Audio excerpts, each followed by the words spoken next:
Hi, I'm Wendy Yellen, and this is another of your COVID crisis support video library resources using the tool of Eidetics. And this one, a lot of people have asked me for. So we're living, some of us are living 24/7 with people that we love very much. And yet, and yet, perhaps 24/7 isn't the best way to live all the time, especially when things are so stressful.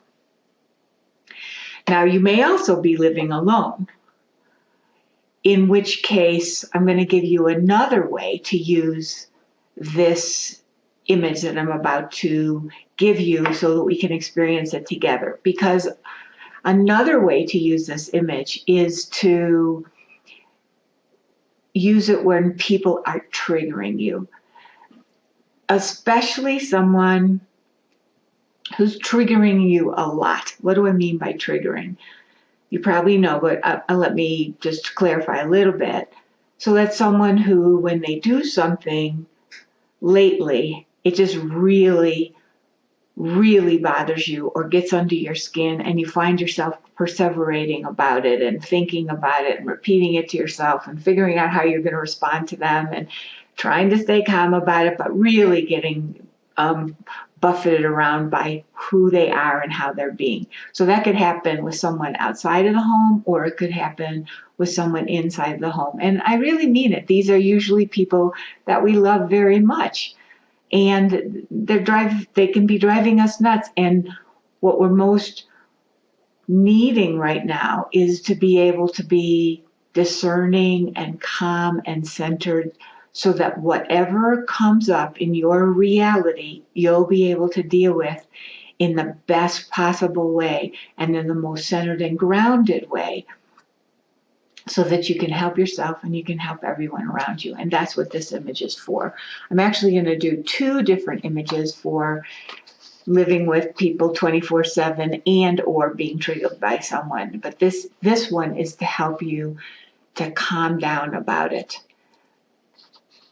And I'm going to be looking at my notes just to make sure I cover everything.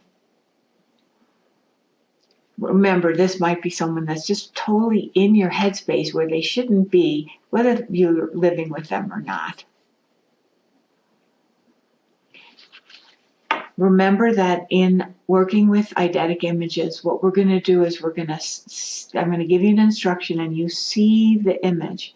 So you actually, I'd suggest closing your eyes and then look at whatever shows up. Don't control it. Don't try to make it this way or that way. Let your larger consciousness give you the image without it being destroyed by the conscious mind. And we're going to watch the image, and you're going to notice what you see and what you feel. And like with all eidetic images, the more you do them, even just short bursts, I do mine for 3 minutes in the morning and then throughout the day a few times when I need to. In short bursts and seeing and feeling, that actually will open up the neural pathways in your mind so that you can start to go down these pathways instead of the overheated, triggered pathways that are especially irksome and hard to deal with and annoying when we're already stressed to the max. So that's what this is for. All right, so I'm suggesting you close your eyes. I will too. Pick a person that you want to do this work about, somebody that's triggering you or hard to live with right now, no matter how much you love them. Now, see that person sitting on an ice floe, a piece of ice that's in the cold, cold water, sitting on an ice floe, naked, moving away from you, being carried away from you. So you want to see this vast expanse, cold Arctic waters, seeing this person naked, seated on the ice floe, moving further and further and further away. So I'm doing this with you, and I'm really spending some time letting myself see them. It doesn't matter if it's not, if it's vivid or vague, that doesn't matter, but I'm seeing, in this case, her. It's really cold. I see her naked butt on the ice, so it's really cold. And I'm just spending some time letting that in and noticing how I feel, seeing all that ice and all that cold, and seeing her naked and her naked butt on the ice, moving, and she's moving further and further away from me.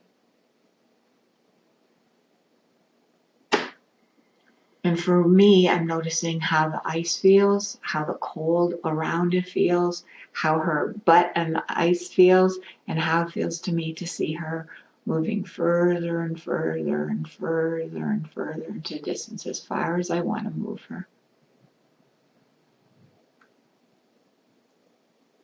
And you keep watching. Thoughts might come in. You don't have to attend to them at all. You don't have to say thanks for coming, nothing like that. Just go back and look at your image. Seeing the cold, if you feel it, that's great. Noticing what it's like to see him or her naked and butt on the ice, naked butt on the ice. They may look like the way they look in real life. They may not. It doesn't matter. See them the way you see them and notice how you feel. I'm going to take it a step deeper. You can pause and let this go much longer. I highly recommend it. Now, see that you're in a conversation, phone or in person, with this person now. And literally, as you're talking to them, and you're looking right at them, or you're talking right at them in the phone, at the same time, see that them with their naked butt on the ice floe, going further and further and further away, and put about 80% of your attention on them and the ice floe, and about 20% in the conversation, just enough so you can actually talk. And if you notice you get triggered, just put even more attention on the image of the ice floe. Seeing the cold, feeling the cold. I would pause and do this for another at least 60 seconds. And then come back and notice how you feel. And notice, just check in lightly right now. How do you feel about that person? Like I was doing it fully, and I feel kind of happy about that person. I've done quite a bit of work already on her, but I just don't feel as triggered. I feel kind of light inside about her. And so a quick story about, I did work with this image and other images I'm going to give you because she was triggering me so much in the way she's dealing with the crisis. And I didn't like it. I didn't want my mind taken up, my mind space taken up with that. And I didn't want to feel that way towards her. And I didn't want to be that person. But everything she was doing was getting to me. So I did this a number of times and a number of other eidetic processes. And then it was so sweet because we had a different kind of connection and several different ways of connecting. And she spontaneously brought up a really sweet thing to say that connected us. And I could hear it and feel it. And I wasn't offended against it at all. And it just made me feel so much better about myself and about her, because that was the opposite of who I really want to be right now. That's the kind of thing you can find.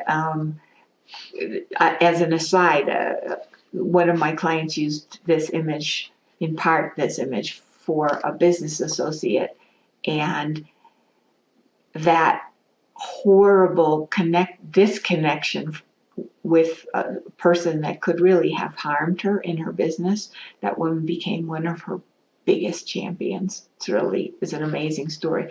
So this quote unquote simple image, which it is can be very, very profound, just as long as you're seeing it and feeling it. So my suggestion, what to do from here, do it a few times today. Do it for 3 minutes a piece. What do I see? What do I feel? I highly recommend you write down what you see and feel. And then again, check in lightly. How do I feel about that person? And the next time you see them, if you get triggered again, do it while you're talking to them. The more you do these things and the more you see and feel, the more they change you, so that you just show up differently. You don't have to decide to be nice, because you'll be actually feeling like connecting. That's what can happen. So in our next video, which I'll meet you on the next one if you want to, what I'm going to do is show you another way of working with someone who is triggering you, but you also care about whether they're living with you or not. All right. Stay well inside and out, and I'll see you on the next video.